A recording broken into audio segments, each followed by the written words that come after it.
Hello everyone, welcome back to our channel. तो आज मैं आपके लिए एक एनिमेटेड मूवी लेकर आई हूँ जिसका नाम द फाइनल फैंटेसी 7 है। तो 14 सितंबर 2005 में ये मूवी रिलीज हुई थी और इसकी IMDb रेटिंग है 7.2। तो ये कहानी है धरती की, जो कि पहले ही बड़े युद्ध के बाद अपने पैरों पे खड़ी हुई है, पर इस पे अब दिन ब दिन खतरा मंडराते जा रहा है। हमारी फिल्म का मेन हीरो क्लाउड कैसे अपनी प्रॉब्लम को सॉल्व करके इस अर्थ को बचाएगा, ये हम आगे मूवी में देखेंगे। और अगर आपने अभी तक हमारे चैनल को सब्सक्राइब नहीं करा है तो सब्सक्राइब करके बेल नोटिफिकेशन को ऑल पे सेट कर देना चाहेंगे लेटेस्ट अपडेट के लिए। तो मूवी की शुरुआत होती है और हमें फ्यूचर का सीन दिखाया जाता है, जहाँ पर अर्थ में काफी ज्यादा शांति थी और सारे के सारे जीव जंतु बिना किसी डर के आराम से जिंदगी जी रहे थे। ये शांति ऐसी नहीं मिली है, बल्कि इसको पाने के लिए कई वॉरियर्स ने अपनी जानें भी दी थी, जिसकी शुरुआत हुई थी सिंड्रा कॉर्पोरेशन से। और हमें पास्ट में 498 साल पीछे ले जाया जाता है, जहाँ पर टीफस शिंड्रा को गदास एलिवेटर से ऊपर ला रहा होता है और वो शिंड्रा से पूछता है कि हमेशा इंसान अपनी बनाई गई चीजों को बर्बाद करके एक और नई शुरुआत करते हैं, ये सोचते हुए कि इस बार वो कुछ नया कर लेंगे। अब जिस पर शिंड्रा बताते हैं कि इंसान कई दफा अपनी बनाई गई चीजों को फेस नहीं कर पाते हैं, इसलिए वो हर बार अपने आप को प्रूव करने के लिए एक और नया मौका ढूंढते हैं। जिस पर गदास उससे पूछता है कि तभी तुमने मदर को मार दिया ना। अब यहाँ से कहानी 2 हफ्ते पहले चले जाती है, जहाँ पर हम सिंड्रा कॉर्पोरेशन के एजेंट यानी कि राइनो को देखते हैं, जो कि एग्जीक्यूशन साइट में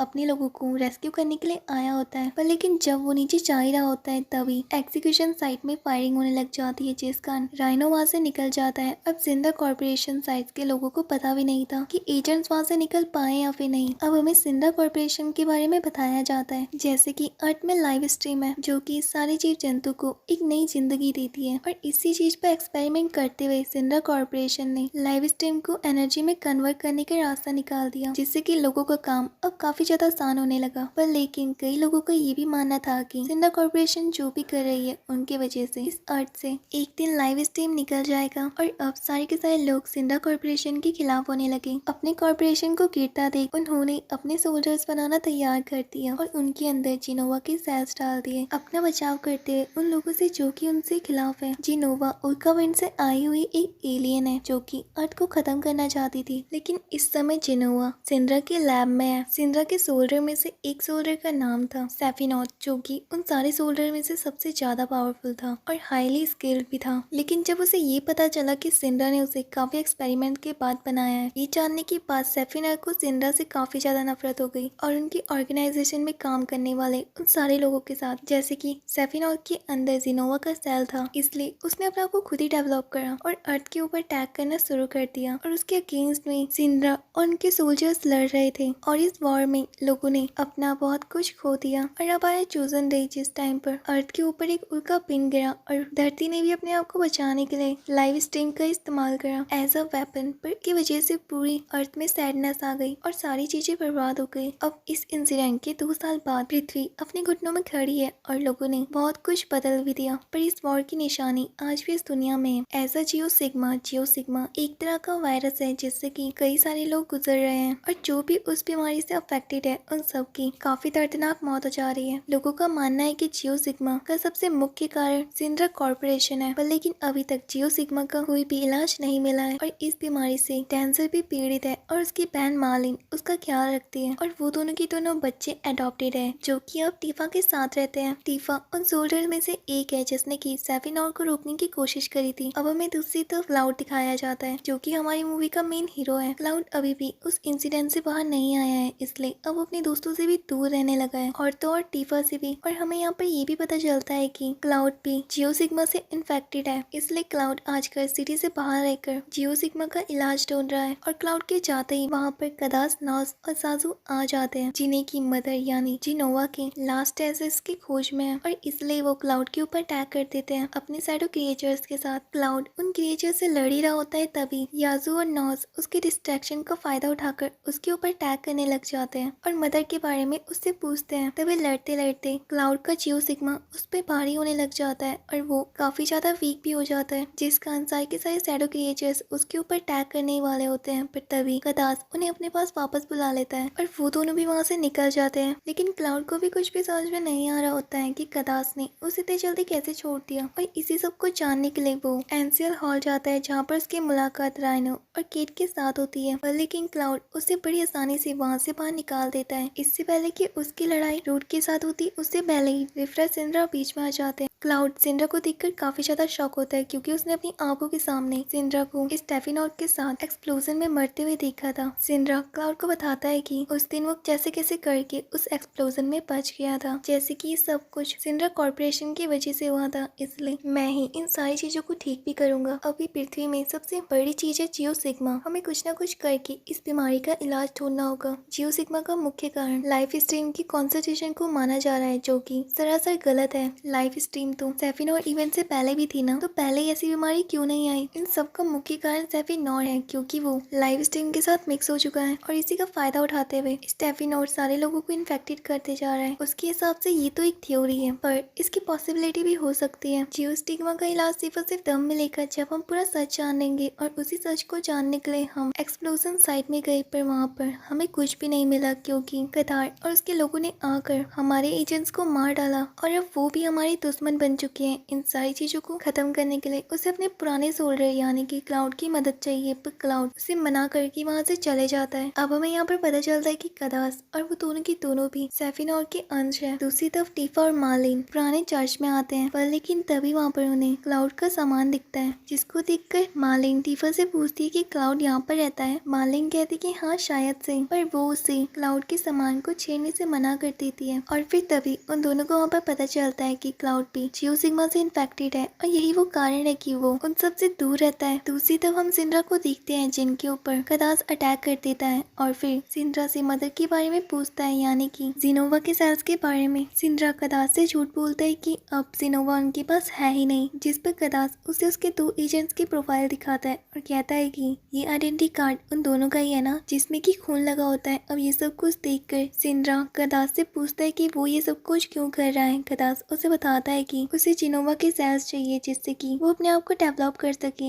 और भी ज्यादा पावरफुल बना सके, जिसके बाद वो इस अर्थ यहाँ के लोगों के साथ बदला लेगा। और फिर कदास सिंड्रा को अपनी एक झलक दिखाता है जिस पर स्टेफिनोर दिख रहा होता है, इसका मतलब वो वापस आ रहा है। दूसरी तरफ हम क्लाउड को देखते हैं जो कि उस जगह पे आया होता है जहाँ पर उसने जैक के साथ आखिरी वादा करा था, पर अचानक से उसका जियो सिग्मा बढ़ने लग जाता है और वो अपने आप को कंट्रोल भी नहीं कर पा रहा होता है। तभी उसे अपने सामने स्टेफिनोर की झलक दिखने लग जाती है। अब दूसरी तरफ हम टीफा और मार्लिन को देखते हैं जो कि क्लाउड का इंतजार कर रहे होते हैं। तभी वहाँ पर लॉस आता है और टीफा से मदर के बारे में पूछता है, जिस पर टीफा उससे कहती कि मुझे मदर के बारे में कुछ भी नहीं पता। पर लॉस उसके साथ लड़ने लग जाता है और उस फाइट में टीफा लॉस को हरा ही देती, पर लॉस तभी स्टेफिनोर की पावर का इस्तेमाल करता है, जिस कारण टीफा हार जाती है और वो बेहोश हो जाती है। ये सब कुछ देखकर मार्लिन भी मैटर बॉक्स का इस्तेमाल करती है लॉस को हराने के लिए, पर मैटर बॉक्स से लॉस को कोई भी फर्क नहीं पड़ता और वो मार्लिन की तरफ बढ़ने लग जाता है। दूसरी तरफ हम डांसर और इन्फेक्टेड बच्चों को देखते हैं जो कि कदास के साथ जा रहे होते हैं, क्योंकि कदास ने उनसे प्रॉमिस करा था कि वो उनकी डिसीज को ठीक कर देगा। दूसरी तरफ हम क्लाउड को देखते हैं, जब वो घर में पहुंचता है तो वो देखता है कि टीफा बेहोश थी और जब वो उसे उठाकर इन सब का कारण पूछता है तो वो बताती है कि यहाँ पर लॉस आया था और वो अपने साथ मार्लिन को भी ले गया, तुम सबसे पहले जाकर मार्लिन को बचाओ। फिर हम देखते हैं कि उसका जियो सिग्मा बढ़ने लग जाता है, जिस कारण वो अपना कंट्रोल भूल जाता है और वो भी बेहोश हो जाता है। लेकिन जब क्लाउड की आंख खुलती है तो वो अपने आप को और टीफा को उसके घर में पाता है और उनके सामने रूफ और राइना होता है। दूसरी तरफ हम कदास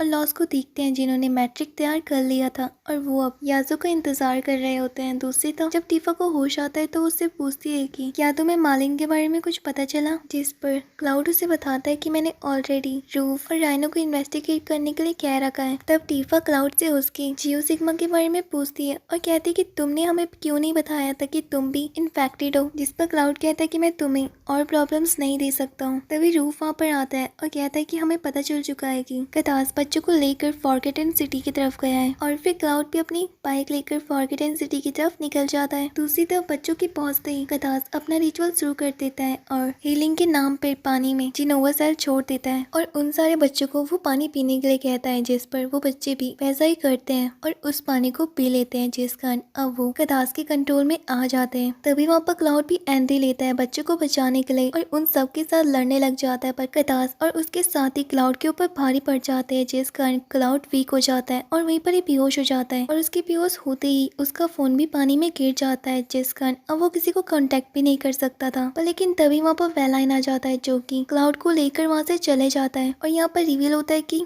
वेलाइन भी क्लाउड का दोस्त था जो कि एज अ वॉरियर उनके साथ लड़ता था। क्लाउड को अपनी हार में बहुत ज्यादा दुख होता है, पर वेलाइन उसे बताता है कि मैं यहाँ पर हमेशा आता रहता था उनके साथियों पे नजर रखने के लिए, क्योंकि मुझे पहले से ही पता था कि वो स्टेफिनॉर को वापस से इस धरती में ला सकते हैं, क्योंकि अभी भी उनके पास स्टेफिनॉर का सर है और वो मदर सेल की वजह से ही स्टेफिनॉर को वापस से जिंदा कर सकते हैं। और जियोस्टिग्मा का मुख्य कारण सिंड्रा कॉर्पोरेशन नहीं बल्कि जीनोवा सेल है। और फिर तभी वहाँ पर मालिन भी आ जाती है और वो उन्हें बताती है कि मैं जैसे कैसे करके कदास से बचकर यहाँ पर आ गई हूँ। क्लाउड वेलेन से कहता है कि तुम जाकर मालिन को टीफा के पास छोड़ दो, पर टीफा को क्लाउड की ऐसी बातें बिल्कुल भी पसंद नहीं आती है और वो कहते कि तुम तो मुझे और टीफा को कभी समय ही नहीं देते हो। अब जिस पर क्लाउड खुद मालिन को टीफा के पास छोड़ने के लिए जाता है। दूसरी तरफ हम कदास के सोल्जर्स को देखते हैं जो कि उन सारे बच्चों को लेकर सिटी में आया होता है और उन्हें ये लग रहा होता है कि जीनोवा का सेल फॉलन म्यूटल के अंदर है, इसलिए वो उसे तोड़ने लग जाते हैं। पर वहाँ की भीड़ उन्हें ये काम करने से रोकने लग जाती है। अब जिस पर यास अपने शैडो क्रिएचर्स को निकाल कर उनके ऊपर अटैक करने लग जाता है, जिस कारण भीड़ में पूरा भगदड़ मच जाता है और सब लोग इधर उधर भागने लग जाते हैं। दूसरी तरफ हम टीफा को देखते हैं जो कि डांसर के पास आती है और उसे वहाँ से चलने के लिए कहती है, पर उसे पता चलता है कि उसके अंदर तो सैफरॉन का सीन है। दूसरी तरफ हम यास को देखते हैं जो कि फॉलन म्यूटल को फिर से तोड़ने के लिए बढ़ ही रहे होते हैं, पर तभी वहाँ पर राइनो और रूफ आ जाते हैं। दूसरी तरफ हम क्लाउड और मालिन को देखते हैं। क्लाउड मालिन को घर छोड़ देता है और मालिन भी क्लाउड को मोटिवेट करती है और कहती है कि जीत कर ही वापस आना, हिम्मत मत हारना। और यही दूसरी तरफ कदास सिंड्रा के सामने खड़ा हुआ होता है और ये सब कुछ नजारा देखकर काफी खुश हो रहा होता है। तभी वो अपना मैट्रिक निकालता है और धरती में भामन नाम के बीज को बुला देता है और वो इतना ज्यादा बड़ा होता है कि उसको देखकर सबके सब चौंक जाते हैं। भामन भी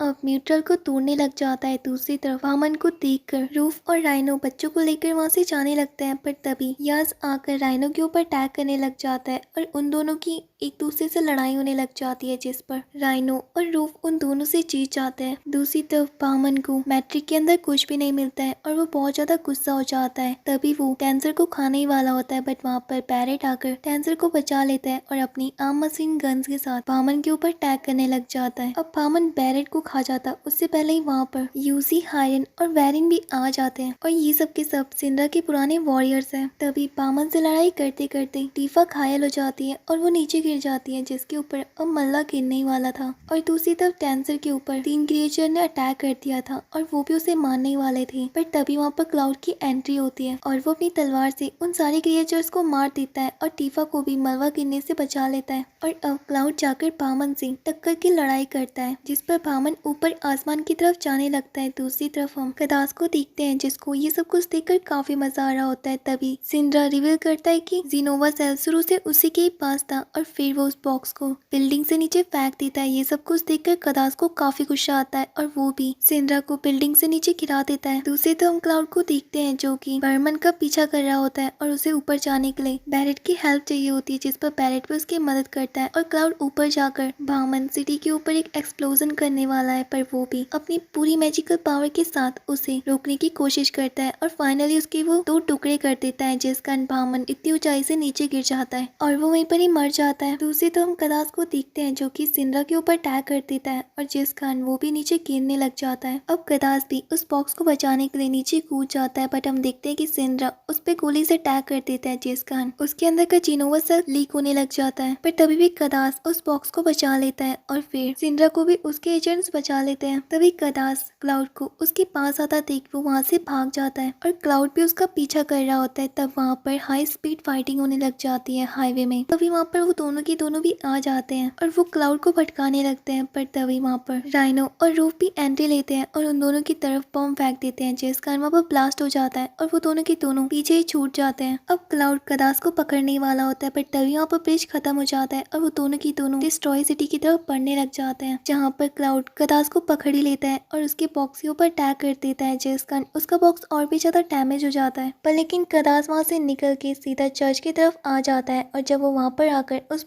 बॉक्स को चेक करता है तो उसके अंदर का आधे से ज्यादा पोर्शन बाहर निकल चुका था, जिस पर उसे बहुत ज्यादा दुख होता है। पर लेकिन तभी वहाँ पर क्लाउड भी आ जाता है। कदास उसे चकमा देकर उसकी बाइक को डिस्ट्रॉय कर देता है और वो जब उसे मारने ही वाला होता है तभी वहाँ पर जमीन के अंदर से लाइव स्ट्रीम की फवारा निकलता है और वो उन दोनों के ऊपर गिरने लग जाता है। हम देखते हैं कि उस पानी की वजह से क्लाउड का जियोस्टिग्मा जियोसिग्मा भी ठीक होने लग जाता है और वो बिल्कुल नॉर्मल हो जाता है। कदास उस पानी को देखकर डर जाता है और फिर वहाँ से भाग जाता है, जिस पर क्लाउड भी उसका पीछा करता है, जहाँ पर कदास भी उसका इंतजार कर रहा होता है। और फिर उन दोनों के बीच में बहुत खतरनाक वाली फाइटिंग स्टार्ट होने लग जाती है और दोनों की फाइटिंग टक्कर की थी। तभी वहाँ पर क्लाउड के दोस्त भी आ जाते हैं, बट वेरिन उन सबको रोक देता है और कहता है कि ये लड़ाई क्लाउड की है तो उसे खुद ही लड़ना होगा। थोड़ी ही देर में कदास स्टेफ्रॉन में चेंज हो जाएगा। तब हम दूसरी तरफ क्लाउड और कदास के बीच में फाइटिंग दिखते हैं, जिस पर क्लाउड जीतने लग जाता है और कदास नीचे गिरने वाला होता है, पर लेकिन वो नीचे गिरते गिरते लिनोवा सेल के साथ फ्यूज होने लग जाता है। क्लाउड उसे रोकने की पूरी कोशिश करता है, बट जब तक वो नीचे आता है और उसके ऊपर अटैक करता है तब तक कदास स्टेफ्रॉन में चेंज हो जाता है और अब उसकी पावर इतनी ज्यादा थी कि एक ही वार से क्लाउड पीछे गिर जाता है। स्टेफ्रॉन क्लाउड के पास आता है और उसे कहता है कि देख लेना, अब मैं अपने सेल्स को इस पूरी पृथ्वी में बिखेर दूंगा, जिस कारण तुम्हारी ये अर्थ डिस्ट्रॉय हो जाएगी और उसके बाद मैं किसी और दूसरे प्लेनेट को अपना शिकार बनाऊंगा। और फिर वो जिनोवा इन्फेक्शन को पूरे प्लेनेट में डालने लग जाता है, जिसकी डार्कनेस लाइफ स्ट्रीम के साथ मिलने लग जाती है। अब क्लाउड भी स्टेफ्रॉन को रोकने की पूरी कोशिश करता है, बट वो काफी ज्यादा पावरफुल था, इसलिए क्लाउड उसे नहीं हरा पा रहा था। पर काफी देर लड़ने के बाद जब क्लाउड काफी ज्यादा कमजोर हो जाता है तब स्टेफ्रॉन उसके सीने में अपनी स्वॉर्ड मार देता है और उसको बहुत ज्यादा मारता है, जिस कारण क्लाउड नीचे गिर जाता है और वो बेहोश होने लगता है। पर तभी उसे जैक दिखाई देता है, जो कि उसे मोटिवेट करता है कि तुम ऐसा कर सकते हो, तुमने पहले भी स्टेफ्रॉन को हरा चुका है। अब जिस कारण क्लाउड अपनी धरती को बचाने के लिए स्टेफ्रॉन के साथ फिर से लड़ने लग जाता है और इस बार वो अपनी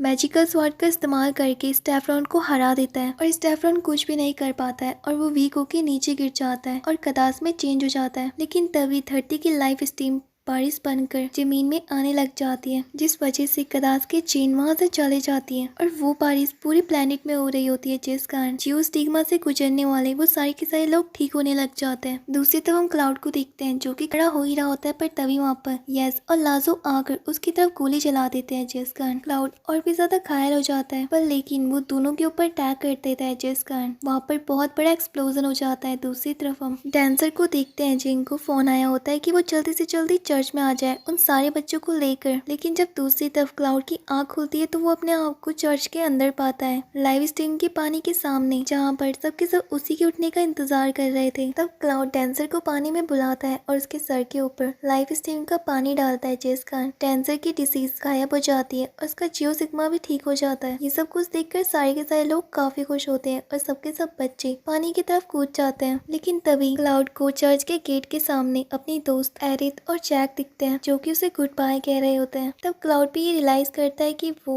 इस दुनिया में अकेला नहीं है। इसी के साथ ही मूवी यहीं पर ही एंड होती है। गाइस, अगर आपको एरिथ और क्लाउड के बारे में जानना है तो मैं आपके लिए वो सीरीज भी एक्सप्लेन कर सकती हूँ। मुझे कमेंट में जरूर बताना कि आपको ये मूवी कैसी लगी। तब तक के लिए बाय।